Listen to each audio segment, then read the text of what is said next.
Ay mga loves, yun nga isang magandang gabi nga pala sa lahat. So ayun, dahil siguro sa sobrang lamig ng panahon tsaka panay ulan, ayun nadali tayo ng ubo tsaka sipon. So ito lang yung i-share ko sa inyo. Yung mga hindi hiyang uminom ng gamot. So ito pwede to siguro sa inyo. Ito yung ginagawa namin or iniinom namin pag may sipon kami tsaka ubo. So ayun, nagpapakulo lang po ako ng luya tsaka tanglad. Dapat kulong-kulo yung luya tsaka tanglad natin kasi para masarap siya inumin. So ayun, sinala ko lang siya kasi syempre mamaya pag inom natin mamaya may sumabit sa lalamunan natin, 'di ba? So kailangan malinis siya. So ayun, lalagyan ko siya ng honey. Yung honey na yan nabili ko po siya sa supermarket.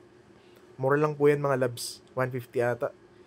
So ayun, magpipigay lang muna ako ng kalamansi dun sa baso.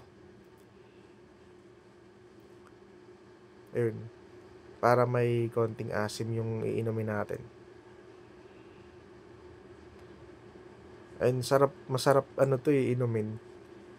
Kumbaga yung pag may kayo, yung matigas na ubo, yung mahirap ilabas yung plema. Mas maganda yung ganito.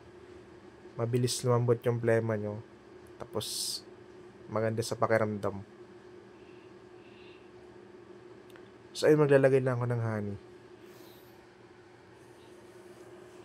Tapos ayun nga pala yung pinagpakulaan natin. Hindi po natin itapon yan kasi isiset aside po natin yan kasi gagamitin pa natin yan.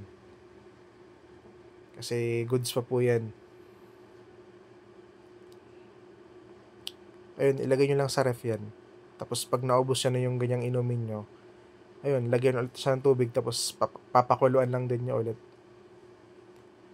Tapos ayun, pag nag-inom pala kayo niyan, dapat hindi siya isang inuman Kumbaga lagok-lagok lang siya. Yung pakiramdam mo na inuubo ka or makati yung lalamunan mo, inom ka lang. Hindi yung isang inuman. Dapat pag gumawa kayo ng ganyang inumin, dapat umaga. Tapos bago maggabi, kailangan nyo na ubos na rin yan. Panonood mga loves, ayun, pakishare naman ng video to. Love you, bye-bye.